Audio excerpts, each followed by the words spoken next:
మరో breaking news చూస్తున్నాం. అంబేద్కర్ కోనసీమ జిల్లాలోని రాజూరులో సంభవించిన బ్లో అవుట్ ను అధికారులు పూర్తిగా అదుపు చేశారు.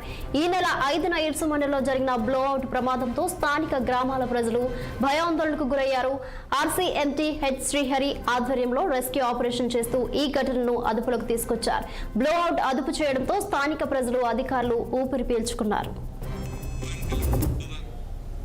ఇదే అంశంపై మరింత సమాచారం మా ప్రతినిధి దుర్రాని అందిస్తారు. దుర్రాని, నిత్య అంబేద్కర్ కోనసీమ జిల్లాలోని ఇరుసు మండలంలో ఈ నెల 5వ తారీఖున రగులుకున్న బ్లోఅవుట్ లో ఆర్పడంలో మాత్రం ఓఎన్జీసీ గొప్ప విజయం సాధించింది కానీ చెప్పాలి. గత 5 రోజులుగా మండుతున్న గ్యాస్ ఈ రోజు కట్టడి చేయడంలో ఓఎన్జీసీ అధికారులు పూర్తిగా సఫలమయ్యారు. వాస్తవానికి అయితే ఈ మోరీ 5 అంటే ఈ బావిని మోరీ 5 అంటారు. ఇది 1993లో మోరీ కార్యకలాపాలు వెల్ని తీసుకొచ్చింది.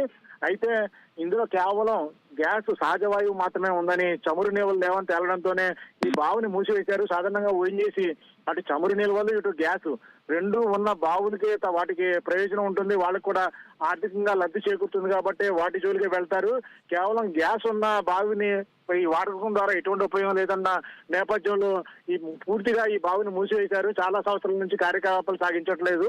అయితే 2024లో ప్రైవేట్ సంస్థ అయిన డీప్ ఇండస్ట్రీస్ కి గ్యాస్ నిల్వలు వెలికి తీసేందుకు ఏమాత్రం గ్యాస్ నిల్వ ఉన్నాయన్న పరిశీలించేందుకు కాంట్రాక్ట్ ఇచ్చారు.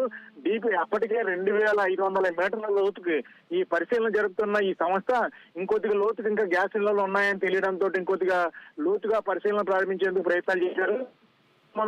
అంటే సరిగ్గా 5వ తేదీ ఉదయం 11 గంటలకు గ్యాస్ సన్నగా బయటకు రావడం మొదలైంది.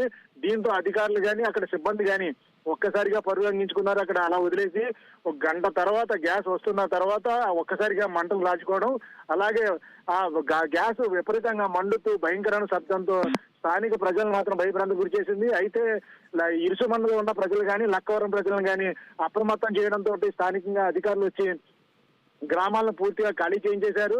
పూర్తి వారిని సహాయ శిబిరాల్లో కూడా పెట్టారు. ఈ సమయంలో విపరీత రావణ కాష్టంగా మండుతున్న ఓన్లీ సహజవాయువు మాత్రం ఉండడంతో అక్కడ గ్యాస్ మండుతూ ఉంటుంది.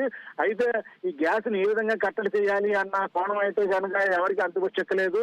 పూర్తిగా గ్యాస్ అయిపోయేంత వరకు మండించాలని, ఆ తర్వాత వెల్ క్యాపింగ్ చేయాలని అధికారులు భావించారు. అంటే ఒకసారి కెమికల్ తో గ్యాస్ ఫిల్లింగ్ ఈ ఆయిల్ మట్టుతో కానీ ఒక్కసారిగా వెల్ ముగించేస్తే, వెల్ కిల్లింగ్ చేస్తే కనుక ఈ వెల్ ఎందుకు పనికి రాకుండా పోతుందని ప్రత్యేకమైన ఆలోచనలు చేయాలని ఆలోచన చేశారు. అయితే ముందుగా విదేశీ నిపుణులు రప్పించాలని యోచన కూడా చేశారు. అయితే స్థానిక అధికారులు కానీ ఓఎన్జీసీ అధికారులు కానీ ఎప్పటికప్పుడు పర్యవేక్షిస్తూ గ్యాస్ పెద్దగా నిల్వలు లేకపోవడంతో పూర్తిగా అదుపులోకి వచ్చే అవకాశం ఉన్నందున ఏదో విధంగా దీన్ని కట్టడి చేయవచ్చని, లేకపోతే కొన్ని రోజులు ఈ విధంగానే అంటే ఎటువంటి ప్రమాదం లేదు కాబట్టి ఈ మండించే విధంగానే వదిలేశారు. అయితే కొద్దిగా మంట తగ్గడంతో గత 2 రోజుల నుంచి వరుసగా అక్కడ ఉన్న కాలిపోయిన వస్తువులను కానీ ఈ రిగ్గు చుట్టుపక్కల ఉన్న వెల్కున్న చుట్టుపక్కల వస్తువులన్నీ కూడా పూర్తిగా క్లీన్ చేశారు. ఆ మండుతున్న వస్తువులు పూర్తిగా తీయడంతో పాటు పూర్తిగా వాతావరణం ఎక్కడి నుంచి ఎలా వస్తుందో అన్ని పూర్తిగా తెలియడంతో అధికారులు నిర్దిష్టమైన ప్రణాళిక రచించారు. అందులో భాగంగానే ఈ రోజు ఉదయం నుండి వెల్ క్యాపింగ్ కోసం ప్రయత్నాలు ప్రారంభించారు. ముందుగా ఈ వాతావరణం చల్లబరిచేలాగా నీళ్లు పూర్తిగా చిమ్ముకుంటూ వచ్చి ఒక్కసారిగా వెల్ క్యాపింగ్ చేయడంలో మాత్రం ఓఎన్జీసీ పూర్తిగా సఫలమైందని చెప్పాలి. ఈ 1993లో ప్రారంభించిన మోరీ 5 బావిని 2024లో మళ్ళీ తిరిగి కాంటాక్ట్ ఇవ్వడం పైన కూడా అనేక అనుమానాలు రేకెత్తుతున్నాయి. అలాగే ఈ గ్యాస్ బయట మండడం, అలాగే దీన్ని ఆపడంలో కూడా అధికారులు విజయం సాధించినప్పటికీ వాస్తవంగా గ్యాస్ వెలిక ఏ విధంగా వచ్చింది, 2024లో చేపట్టిన సంస్థ కార్యకలాపాలు 26కి వచ్చేసరికి ఈ విధంగా ఎందుకు విఫలమయ్యాయి అన్నది కూడా అధికారులు కనీసం పరిశీలన చేయలేదు. దీనిపైన నిన్న రాష్ట్ర ముఖ్యమంత్రి నారా చంద్రబాబు నాయుడు కూడా ఏరియల్ సర్వే చేసి అధికారులతో కూడా మాట్లాడారు. ఏ విధంగా కూడా ప్రాణ నష్టం కానీ ఆస్తి నష్టం కానీ జరగనందున త్వరితగతిన దీన్ని వెంటనే వెల్ క్యాపింగ్ చేయాలని కూడా ఆయన అధికారులు సూచించారు. ఇందులో కోణంగా అయితే కనుక ఓఎన్జీసీ హెడ్ శ్రీహరి ఇప్పటికే ప్రణాళికతో చక్కగా క్యాపింగ్ చేయడం పెద్ద కష్టమే కాదని, కాకపోతే ఎక్కడ తప్పుని దొరలకుండా చూసుకోవాలన్న ఉద్దేశంతో ఇప్పుడు ముఖ్యమంత్రి కూడా వివరించారు. ఈ కోణంలో చూసుకుంటే కనుక సాధారణంగా ఓఎన్జీసీ మూసివేసిన బావులను మళ్ళీ తెరిపించే ప్రయత్నం ఎందుకు చేస్తుంది? ఒకవేళ ఈ బావులు గ్యాస్ నిల్వలు ఉన్న బావుల్ని ఎవరికైనా గుత్తగా ఇచ్చేందుకు ప్రణాళిక రచిస్తున్నారా అన్న అనుమానాలు కూడా చాలా మంది వ్యక్తం చేస్తున్నారు. అయితే అక్కడ స్థానికులు మాత్రం తాము ప్రాణభయంతో బతుకుతున్నామని తమ స్థానిక ప్రాంత అభివృద్ధికి ఏ విధమైన ఈ ప్రయత్నాలు ఏమీ చేయకుండా ఓఎన్జీసీ కేవలం ధనార్జన ధ్యేయంగా ముందుకెళ్తుందని స్థానికులు కూడా ఆరోపిస్తున్నారు. ఈ విషయంపై ఆందోళన కూడా చేస్తున్నారు. ఈ ధర్మంలో భవిష్యత్తులో కూడా అంటే కోనసీమలో చేపట్టే ఏ బావిలో ఏ డ్రిల్లింగ్ కానీ అలాగే ఇటువంటి గ్యాస్ ఫలితాలు ప్రజలు నష్టపోకుండా చూడాలని మాత్రం స్థానికులు చాలా గట్టిగా కోరుకుంటున్నారు. నిత్య right Durrani, thank you.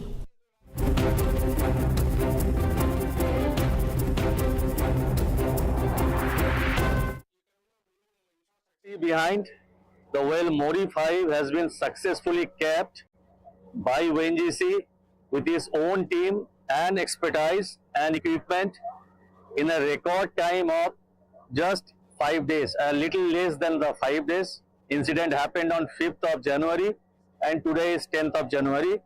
We have done it, and this is one of the remarkable in the history of all over the world that this can be done in such a short time.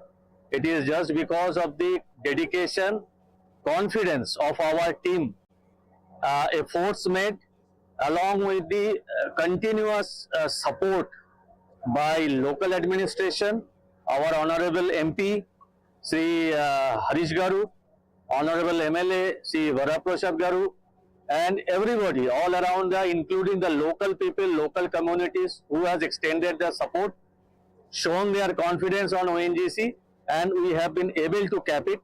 So we have stopped the flare also. Everything is absolutely under control. So there is nothing to worry about. So this is a great achievement by ONGC with his own team. Thank you. When compared to previous roads, it is very sharply. Very, it's a record time. I just told you, less than 5 days, almost just 5 days, we have completed it. You all see behind the well Mori. Visakha AU engineering college grounds